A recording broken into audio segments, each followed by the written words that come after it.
Assalamualaikum warahmatullahi wabarakatuh. Alhamdulillahilladzi arsala rasulahu bil huda wa dinil haq liyudhhirahu 'alad dini kullihi wa kafa billahi shahida. Nashhadu an la ilaha illallah wa nashhadu anna Muhammadan 'abduhu wa rasuluh. Allahumma salli wa sallim wa barik ala nabiyyina Muhammad wa ala alihi wa sahbihi wa man sara ala nahjihi wastanna bi sunnatihi ila yaumiddin. Qala Allahu azza wa jalla fi kitabihil karim, a'udzu billahi minasy syaithanir rajim, yarfa'illahu alladhina amanu minkum walladhina utul ilma darajat. Sadaqallahul azim. Hadirin hadirat para perindu surga Allah subhanahu wa ta'ala, jamaah salat maghrib Masjid An-Ni'mah yang dimuliakan Allah, tentunya tiada kata yang pantas kita lantunkan di malam hari ini melainkan ucapan syukur. Alhamdulillah. Betapa sayangnya Allah kepada kita, betapa banyaknya nikmat dan karunia yang Allah limpahkan kepada kita. Malam hari ini kembali Allah percayakan hidup, Allah sehatkan kita, Allah limpahkan rezekinya yang begitu luas kepada kita.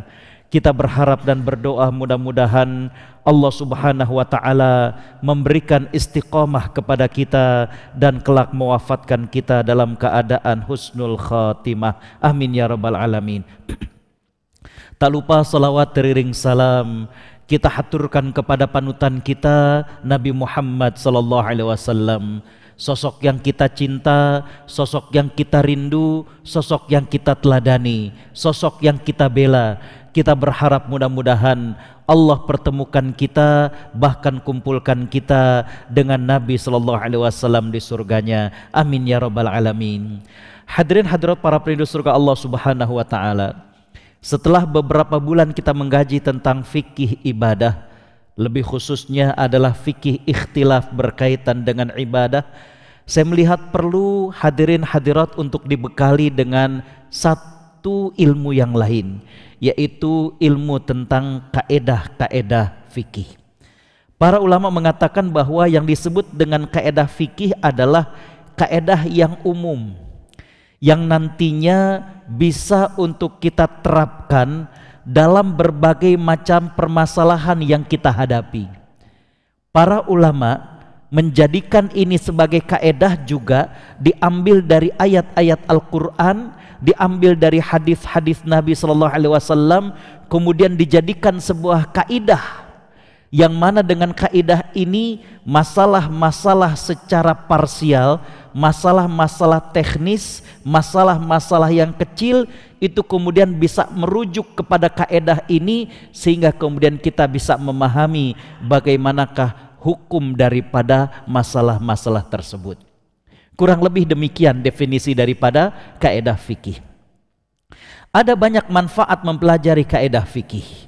Yang pertama adalah bahwa kaedah fikih merupakan di antara ilmu syar'i yang tentunya kalau kita pelajari ini di antara bentuk ibadah kepada Allah subhanahu wa ta'ala. Ada sebuah ungkapan yang mengatakan syaraful ilmi ya'ta'allaqu bil ma'muli bih. Kemuliaan sebuah ilmu tergantung dengan apa yang kita pelajari. Ketika kita mempelajari berkaitan dengan hukum kepada Allah subhanahu wa ta'ala, ketika kita mempelajari hal yang berkaitan dengan syariat, bagaimana kita mengenal tugas kita selaku hamba Allah, maka itu bernilai ibadah. Maka mempelajari kaedah fikih dia merupakan bagian daripada ilmu syariat, dan ini tentunya adalah bernilai ibadah di sisi Allah subhanahu wa ta'ala. Yang kedua, dengan mempelajari kaedah fikih, maka ini akan membantu kita, para penimba ilmu, para penuntut ilmu, dalam menyelesaikan masalah-masalah yang rancu. Contoh misalkan, kita ragu ketika tadi mungkin entah masuk angin, atau mungkin kita makan bakso tadi kebanyakan sambalnya, atau campur keduanya, ketika kita sholat perut itu kemudian kontraksi.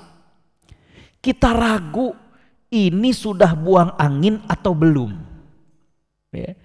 Termasuk hadirin khotal iman rahimakumullah, saya sempat dimintai konsultasi bahwa ada seseorang itu yang tinggal di sebuah perumahan, ya. Di samping rumah sebelah kanannya ada, penghuni yang memelihara anjing. Jadi dia ini belajar fikih mazhab Imam Syafi'i, yang mana moncong daripada anjing ini dikatakan sebagai najis mughaladzah. Yang jadi permasalahan adalah bahwa dia merasa kalau dia pulang kerja maka angin berhembus ke arah dia, dan dia khawatir kalau sampai najis yang ada pada moncong anjing tersebut kena pada dirinya. Maka sejak mengikuti kajian tentang toharoh atau bersuci, maka dengan rasa khawatirnya setiap kali dia pulang kantor, dia minta kepada istrinya untuk disiapkan pakaian ganti, dan dia berganti pakaian ketika kemudian sampai di depan rumah. Jadi masuk udah ganti pakaian. Apakah demikian? Nah, ini merujuk kepada kaidah fikih. Betulkah hal demikian? Maka kaidah fikih, manfaat yang kedua adalah membantu kepada kita para penuntut dan penikmat ilmu untuk kemudian menghadapi masalah-masalah yang rancu. Yang ketiga, hadirin khotal iman rahimakumullah, kaidah fikih dapat menyelesaikan berbagai masalah baru, ya. Banyak yang kemudian bertanya kepada dokter, "Dok, saya flu, obatnya apa?" "Ini." "Kok dokter bisa ngomong begitu? Emang yakin benar?" "Emang dokter yakin dengan obat ini pasti sembuh?" Nah, ini ada kaidah fikihnya. Memang dokter nggak bisa 100% yakin bahwa kalau demam obatnya ini. Tapi dengan kaidah fikih, maka seorang dokter ketika kemudian memberikan obat, hadirin khotal iman rahimakumullah, secara hukum fikihnya, maka hadirin khotal iman rahimakumullah, dia dianggap telah sah menunaikan tugasnya. Bisa dipahami? Ya. Sekarang kita jual beli tidak langsung orang dengan orang. Kalau orang dengan orang dalam fikih tentang jual beli itu ada namanya ijab dan ada namanya qabul. Saya jual madu merek ini seharga 20.000 dibayar tunai, saya terima. Ya, itu namanya ijab qabul. Sekarang jual beli tidak langsung, ada yang dengan mesin. Nah, kalau dengan mesin ijab qabulnya bagaimana? Ya, kita ke airport nunggu saudara kita untuk boarding, kita nunggu dan kehausan, masukin uang 10.000 ke mesin, tinggal pencet kita mau air mineral atau kemudian yang lainnya, kata pencet tombolnya, jatuh di bawah, kita ambil. Nggak bisa kita tanya, "Mas, Bang," nggak ada ijab qabulnya. Tapi nanti ada kaedah bahwa sebuah adat, sebuah tradisi itu bisa menjadi hukum. Ketika di sebuah masyarakat transaksi seperti ini sudah dianggap sebagai ijab dan qabul, maka jual belinya adalah sah. Bisa dipahami? Jadi manfaat mempelajari kaidah fikih adalah dapat menyelesaikan berbagai masalah yang baru. Yang keempat adalah bahwa kaidah fikih ini sudah dapat dijadikan sebagai dalil syar'i. Karena beberapa kaedah itu diambil dari hadis-hadis Nabi Shallallahu Alaihi Wasallam. Beberapa kaedah itu diambil dari hadis Nabi Shallallahu Alaihi Wasallam. Contohnya adalah la dororo wala diror. Dari situ kemudian diambil kaedah fikih ad-doror yuzal. Bagaimana yang namanya kemadorotan harus dihilangkan. Mohon maaf, orang dipotong kakinya tentu akan merasa sebagai sebuah kerugian. Dia merasa tidak sempurna. Tapi kalau ternyata dia memiliki sakit tertentu yang ternyata kakinya harus diamputasi agar tidak menyebar daripada penyakitnya kepada yang lain, maka itu dibenarkan secara syariat. Kenapa? Ngambil kaedah ad-dararu yuzal. Bagaimana kemadharatan itu harus kemudian dihilangkan. Dari mana? Dari kaedah yang tadi la dororo wala diror. la dororo wala dilor itu sendiri merupakan hadis Nabi Shallallahu Alaihi Wasallam. Jadi kaedah fikih itu sendiri bisa menjadi dalil syar'i karena tidak sedikit kaedah fikih yang diambil dari Al-Quran maupun hadis-hadis Nabi Shallallahu Alaihi Wasallam. Ya. Yang kelima, kalau kita mempelajari kaedah fikih dan kita faham, maka akan tadi saya katakan berbagai macam subtopik dalam masalah fikih ini kita bisa menjawab. Makanya ini diantara manfaat daripada mempelajari qawaid fiqhiyah, fawaid min ta'lim atau min dirasat al-qawaid al-fiqhiyah. Baik, hadirin khotul iman rahimakumullah. Saya tidak akan memperpanjang karena waktu. Yang pertama kita akan masuk tentang bagaimana kaedah pertama, al-yaqin la yazulu bisyak. Al-yaqin la yazulu bisyak. Sesuatu yang yakin nggak bisa hilang dengan keraguan. Imam As-Suyuti dalam kitab Al-Ashbah wan Nazair beliau mengatakan bahwa kaedah ini dapat diterapkan di semua bab-bab fikih, dan permasalahan fikih yang dicakup dengan kaedah ini mencapai 3/4 permasalahan. Subhanallah. Ya. Jadi hadirin khotul iman rahimakumullah, kembali bahwa ini kaedah yang sangat-sangat perlu dikuasai karena 3/4 masalah fikih itu bisa diambil dari kaedah ini, yaitu sesuatu yang yakin nggak bisa hilang dengan hal yang ragu. Sesuatu yang yakin nggak bisa hilang dengan yang ragu. Ini banyak. Tadi berkaitan tentang sholat, udah batal atau belum, berkaitan ragu dengan jumlah rakaat sholat, ini juga bisa dengan kaedah tersebut. Berkaitan dengan muamalat hutang piutang, saya tuh sudah bayar hutang atau belum? Yang yakin belum, yang ragunya bayar. Maka al-yakin la yazulu bisyak. Yang yakin nggak bisa hilang dengan keraguan, maka ditetapkan bahwa dia itu belum bayar. Karena kenapa? Yang asal itu adalah belum bayarnya. Yang ragu dia sudah atau belum. Maka yang yakin bahwa dia belum bayar ini nggak bisa hilang dengan keraguan bahwa dia sudah bayar, kecuali bahwa kemudian dia mendapatkan data, ada kwitansi bahwa dia sudah pernah bayar. Jadi 3/4 dari permasalahan-permasalahan fikih ternyata tercakup daripada kaedah ini. Imam An-Nawawi ya, dalam kitab Al-Majmu' Syarah Al-Muhadzab beliau mengatakan kaedah ini merupakan kaedah yang umum, artinya mencakup banyak permasalahan. Nggak ada yang keluar dari kaedah ini kecuali sedikit banget. Artinya kaedah ini merupakan kaedah yang sangat-sangat mencakup masalah-masalah fikih. Ya. Baik, hadirin khotul iman rahimakumullah, ini kaedahnya. Sekarang kita terapkan. Ya. Syekh Saleh bin Ghanim As-Sadlan ini beliau mengatakan satu perkara yang diyakini telah terjadi tidak bisa dihilangkan dengan dalil yang pasti dan meyakinkan.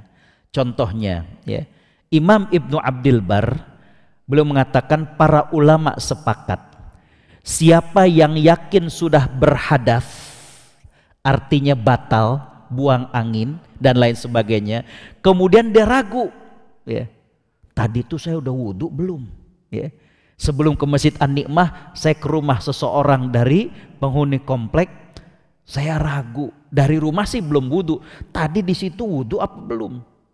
Yang yakinnya apa? Yang yakinnya belum wudhu, betul nggak? Yang ragunya wudhu apa enggak tadi di rumah si fulan tersebut. Maka hadirin khotul iman rahimakumullah, keraguan itu enggak berfungsi. Artinya apa? Ya dia harus berwudhu. Karena kenapa? Ya wudhunya aja ragu. Yang yakinnya adalah dia belum berwudhu. Hadirin khotul iman rahimakumullah, dalilnya di mana? Ini banyak ya. Dalilnya kita coba ambil hadisnya ya.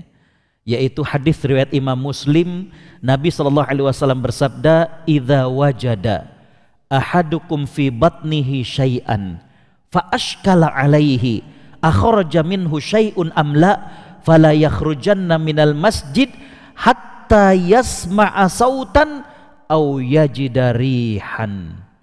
Kata Nabi SAW, apabila salah seorang di antara kalian mendapatkan ada sesuatu di perutnya, fa ashkala alaihi, kemudian dia sulit menentukan, ini tuh udah kerebek, ya. Cuma udah keluar belum nih, ya. Udah buang angin belum? Ini si perut, aduh, udah luar biasa kontraksinya, ya. Maka kata Nabi SAW, jangan sampai keluar dari masjid, artinya jangan sampai membatalkan sholat untuk mengulangi wudhu, kecuali engkau mendengar ada suara atau mencium bau sesuatu. Bisa dipahami?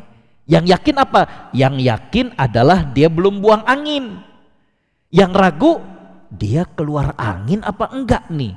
Nah, maka yang yakin nggak bisa kalah dengan hal yang ragu. Bisa dipahami? Maka dengan demikian diambil yang yakin bahwa dia belum batal, diteruskan sholatnya sampai kemudian dia ngedenger psst. Nah, atau kalau nggak ada suaranya, ini yang biasanya lebih dahsyat. Tahu-tahu ada aromanya, udah nih kayaknya. Ya. Nah, itu hadirin khotal iman rahimakumullah. Ya. Yang kedua, ini juga termasuk contohnya adalah berkaitan dengan ragu jumlah rakaat.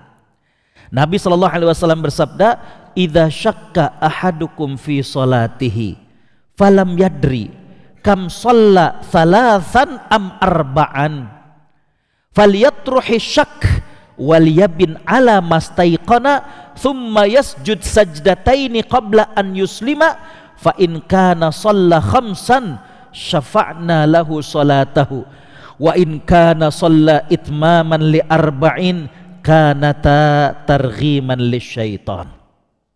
Au kama qala sallallahu alaihi wasallam. Nabi sallallahu alaihi wasallam bersabda, apabila salah seorang di antara kalian ragu dalam salatnya, dia nggak tahu udah salat berapa rakaat. Ini biasanya kalau salat sendirian, ya, atau kemudian jadi imam. Nah, kalau sholat jadi makmum udah ngikut aja deh sama imam. Cuma yang jadi masalah adalah sholat jadi makmum ini tidak sedikit di antara kita yang kemudian nggak inget juga tentang rokaat. Pokoknya tahu-tahu ruku, sujud, udah tahiyat. Nah, hadirin khotal iman rahimakumullah, tapi yang berkaitan dengan hukum adalah ketika kita sholat menjadi imam atau kita sholat sendirian, kita ragu, ya. Sholat 3 rakaat atau sholat 4 rakaat. Bapak Ibu, kalau kita ragu 3 apa 4, maka diambil yang sedikit. Karena kenapa? Yang sedikit ini kita yakin sudah, tapi yang ragu itu kan keempatnya. Maka hadir khotal iman rahimakumullah, kata Nabi SAW, abaikan yang ragu dan kemudian dia sholat dengan yang yakin. Artinya tadi dia ngerasa baru 3 rakaat, dia tambah kemudian rakaat yang keempat. Cuma kata Nabi SAW, sebelum dia salam sujud sahwi 2 kali sujud. Kalau ternyata setelah sholat, ya tadi itu semestinya udah 4 rakaat jadi 5, ya. Maka hadirin khotal iman rahimakumullah, kalau memang sudah demikian, kalau sholatnya telah sempurna, maka kedua sujud yang tadi itu bisa menjadi targhiman lisyaitan, membuat setan marah dan jengkel bahwa ternyata manusia yang digoda oleh dia itu diampuni oleh Allah Subhanahu wa taala. Ya. Hadir khotal iman rahimakumullah, memang setan itu ada yang khusus memang ngegoda manusia. Saya masih ingat ketika diundang ke Amerika, di New York ada masjid milik orang Indonesia, Masjid Al-Hikmah New York, ya. Masjid ini tadinya workshop, jadi tadinya tuh bengkel. Jadi agak rendah, ya, kayak dari kontainer begitu. Dan karena rendah, maka hadir khotal iman rahimakumullah, pokoknya 24 jam lampu di mihrab itu dinyalain biar terang. Saya diundang menjadi penceramah, pendakwah, dan ada seorang qori yang diundang untuk menjadi imam. Hadirin khotaliman rahimakumullah, Indonesia dengan Amerika ini bedanya 12 jam. Jadi jam 12 siang di sana, di kita itu jam 12 malam. Kita dari pagi acara ngisi ya, dengan imam tersebut. Ketika menjelang zuhur kita qailulah. Tidur sebelum zuhur. Nah, hadirin khotaliman rahimakumullah, singkat cerita, sang imam ini kayaknya nyenyak. Jadi sebelum azan dia masih belum bangun, azan dia baru kemudian mulai bangun, dia wudhu, ketika masuk kemudian ke masjid sudah waktunya qomat. Jadi beliau langsung disuruh ke depan untuk menjadi imam. Kalau kata orang Jakarta, nyawanya belum kumpul sepenuhnya. Jadi ketika dia masuk sudah qomat, langsung aja ke depan diiniin bajunya. Artinya yang tadi habis digulung. Kemudian dia takbir, Allahu Akbar. Gak lama kemudian Bismillahirrahmanirrahim, teriak semua itu semasjid, Subhanallah, Subhanallah. Ini cerita beliau setelah sholat, dalam hati ngebatin, salah apa saya ini? Baru Bismillah kok udah salah. Diulangi lagi, Bismillahirrahmanirrahim, Subhanallah, lebih kencang lagi. Ternyata kenapa salahnya? Sholat zuhur. Dia katakan, akhirnya dia diam, dia baru ingat, ya Allah, iya ini sholat zuhur. Singkat cerita, selesai sholat dia bilang, mohon maaf, beliau kan dari Medan, kata dia, habis yang kedua dia baca bismillah itu dikatakan subhanallah, hampir aku ini berbalik Ustadz, aku katakan salah aku apa ini, kata gitu. Nah itulah namanya manusia, kalau sholat tuh kadang suka yang mesti dibaca lupa, yang tidak kaitan dengan sholat suka ingat. Nah itu setan biasanya begitu. Baik, hadirin khotaliman rahimakumullah, jadi kaidah fikihnya adalah al-yaqin la yazulu bisyak. Yang yakinnya 3, maka yang 4 ini nggak bisa mengalahkan, jadi ambil yang sedikitnya. Hadirin khotaliman rahimakumullah, ini langsung saja. Aplikasi dari kaidah tersebut adalah bahwa kalau seseorang itu sudah berwudu, kemudian dia ragu batal apa enggak wudunya, maka yang yakin apa? Sudah wudu. Yang ragu batal apa enggak, maka kaidah mengatakan al-yaqin la yazulu bisyak, maka diambil bahwa saya ini dalam keadaan suci dan tidak perlu untuk kemudian berwudu lagi. Contoh yang kedua, apabila seseorang itu sudah yakin bahwa sebuah pakaian terkena najis, tapi dia nggak tahu di mana dari bagian tersebut yang kena najis, maka hadirin khotaliman rahimakumullah, yang yakin apa? Itu pakaian kena najis, betul nggak? Cuma yang ragu di sebelah mananya.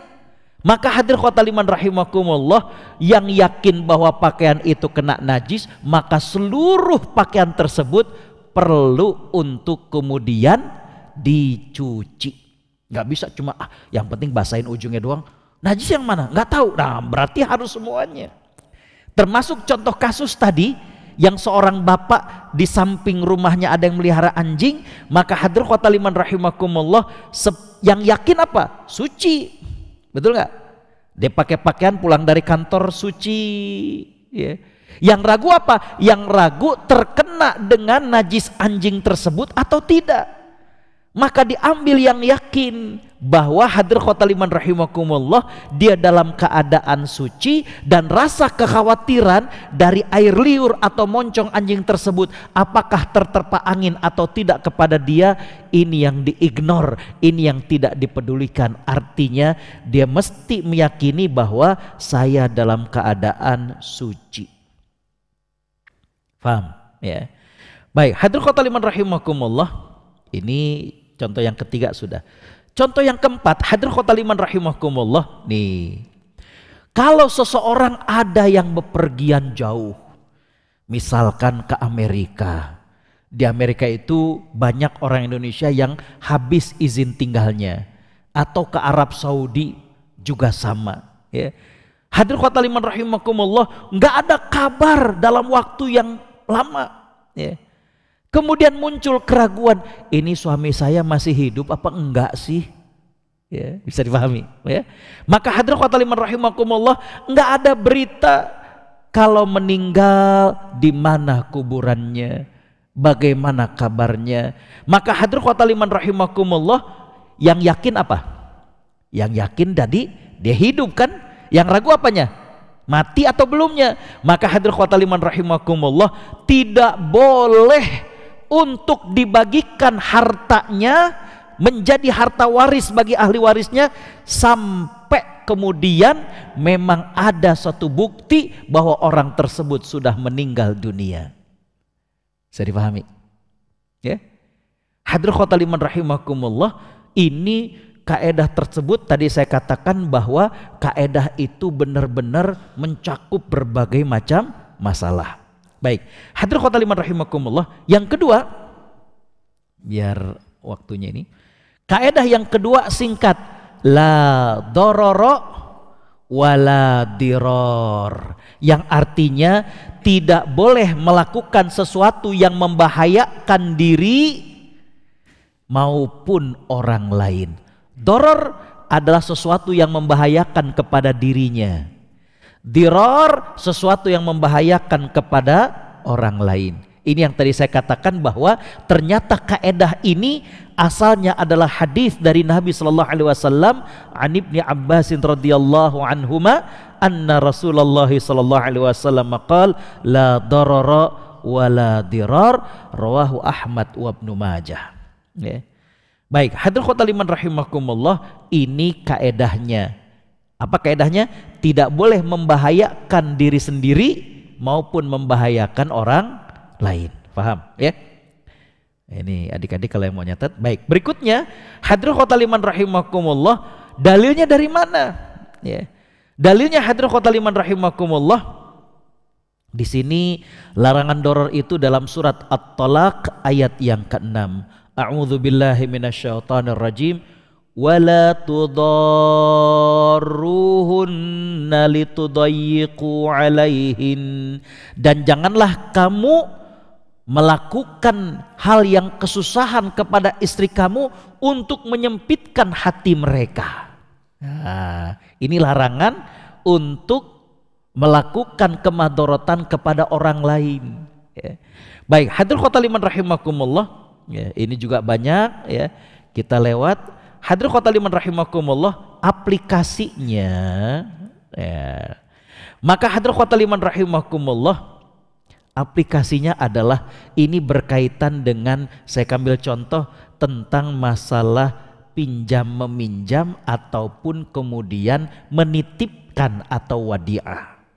Seseorang dilarang menggunakan barang miliknya kalau kemudian memberikan madharat kepada tetangganya, meskipun ia memiliki hak milik secara penuh terhadap barang tersebut.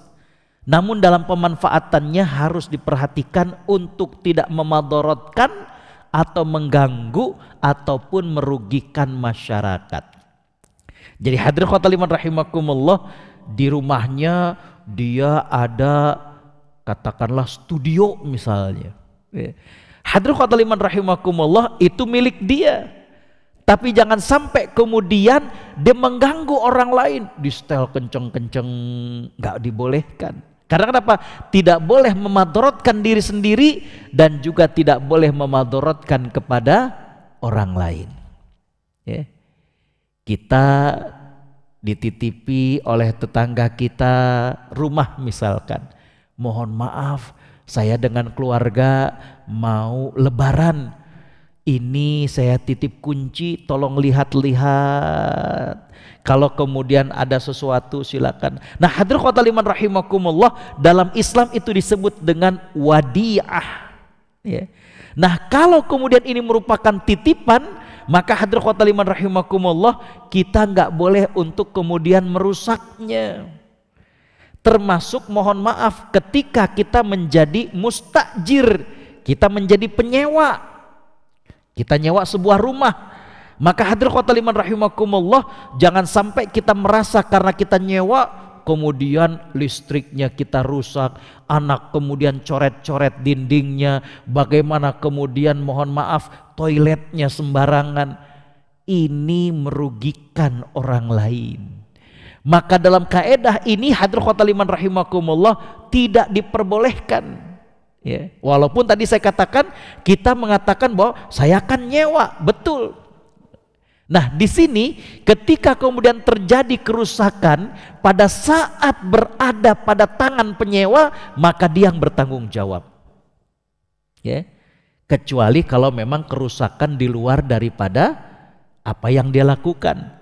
Contoh misalkan hadirin khotul iman rahimakumullah berkaitan dengan bencana dan lain sebagainya. Satu lagi sebelum adzan Isya, yaitu kaedah al-adah muhakkamah. Al-adah muhakkamah. Sebuah adat kebiasaan masyarakat bisa dijadikan sebagai sandaran hukum. Ya. Kaedah itu ada kaedah lain yang mirip, yaitu as-sabit bil urf kasabit bin nas. Ketetapan hukum didasarkan tradisi sama dengan ketetapan yang didasarkan dengan syara. Ini penjelasannya cukup panjang. Singkatnya adalah bahwa sepanjang tradisi itu tidak bertentangan dengan agama, maka apa yang menjadi tradisi bisa menjadi hukum. Contoh, hadirin khotul iman rahimakumullah, kalau kita lihat bagaimana tanah di Sunda dan di Jawa, itu model penggarapannya itu, hadirin khotul iman rahimakumullah, diserahkan kepada orang yang menggarap sawah. Ya. Nah, sistem penggarapannya adalah bahwa orang yang punya tanah, dia tidak mengeluarkan modal. Jadi yang menggarap itu yang kemudian menyiapkan bibitnya, yang menggarap itu yang menyediakan pupuknya, dia juga tenaganya. Nanti setelah kemudian panen, maka akan dikurangi bagaimanakah biaya dari bibit dan juga pupuk, sisanya baru dibagi. Ada yang dibagi paroan istilahnya, ada yang dibagi 2/3, 1/3. Ini tidak bertentangan dengan syariat. Maka ketika di sebuah kampung tradisinya demikian, maka hadirin khotul iman rahimakumullah, itu bisa ditetapkan. Bisa dipahami? Saya ke daerah Sukamakmur, jadi Citerep naik ke atas, itu hadirin khotul iman rahimakumullah, banyak orang Jakarta yang punya lahan di sana. Ya. Itu lahannya kemarin ke sana itu masih relatif terjangkau. Ada yang 80.000 per meter, ada yang 100.000 per meter. Itu hadirin khotul iman rahimakumullah, tanah yang dimiliki oleh orang-orang Jakarta tersebut itu digarap oleh orang setempat, tapi mereka tinggal, mereka ngejaga batas tanah, mereka menggarap, tapi mereka nggak digaji, hasilnya ya untuk mereka, tapi tidak dimiliki. Bisa dipahami? Adatnya demikian. Jadi walaupun dia dikatakan sebagai, oh dia pekerjaannya Ustadz Agus, tapi saya nggak menggaji dia. Dia ngejagain batas tanah kalau ada yang kemudian menggeser atau mengaku-ngaku. Nah, tanah itu sama dia ditanami singkong, ditanami ini dan itu, hasilnya buat dia semuanya. Ketika tradisi di masyarakat begitu sistemnya, maka dalam Islam dibolehkan. Nggak bertentangan dengan syariat, maka sebuah tradisi bisa menjadi sebuah hukum. Bisa difahami? Ya. Hadirin khotul iman rahimakumullah, sudah mau Isya ya? Atau masih? Baik. Hadirin khotul iman rahimakumullah, waktu juga yang memisahkan kita. Jadi ini baru 3 dan ini juga cukup laju, cukup cepat saya menjelaskannya. Kembali bahwa di antara manfaat dari mempelajari kaedah fikih ini adalah bagaimana membantu kita untuk kemudian menjawab permasalahan-permasalahan yang baru atau permasalahan-permasalahan yang rancu. Mudah-mudahan ini menjadi bekal kita untuk kemudian bisa memahami daripada permasalahan-permasalahan fikih, baik itu permasalahan fikih ibadah, muamalah, munakahah atau yang lain sebagainya. Akhirnya waktu jua yang memisahkan kita. Insya Allah kita sambung pada bulan depan. Dan marilah kita tutup dengan sama-sama membaca istighfar dan tasbih kafaratul majlis. Astaghfirullahalazim, astaghfirullahalazim, astaghfirullahalazim. Subhanaka Allahumma wa bihamdika asyhadu an la ilaha illa anta astaghfiruka wa atubu ilaik. Wallahul muwaffiq ila aqwamit thoriq. Wassalamualaikum warahmatullahi wabarakatuh.